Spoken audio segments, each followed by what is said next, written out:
പൊന്നയ്യനക്കറിയോ, ഞാൻ നല്ലൊരു കലാകാരിയായിരുന്നു. ഞാൻ എഗ് ആർട്ടിസ്റ്റ് ആയിരുന്നു, അറിയോ?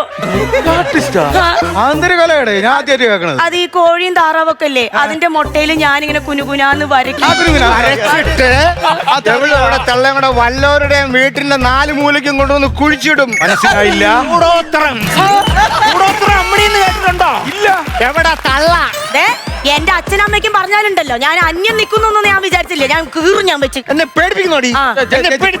പേടിപ്പിക്കും. ചേട്ടാ, ആവശ്യമുള്ള എന്റെ ദേഹത്ത് കഴിക്കല്ലേ. ഇങ്ങോട്ട് വേണം. ദേഹത്ത് കൈ വെക്കരുത്. ഞാൻ നേരത്തെ വന്നപ്പോഴേ പറഞ്ഞ ആനയ്ക്ക് ചാർജ് ചെയ്തിട്ട് ഞാൻ മാനം വരെയൊക്കെ എന്റെ വീട്ടിൽ പൊക്കോളാന്ന് പറഞ്ഞു.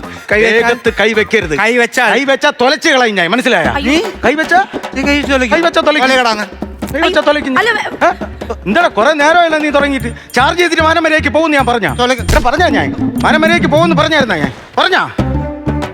അയ്യോ ചേച്ചി,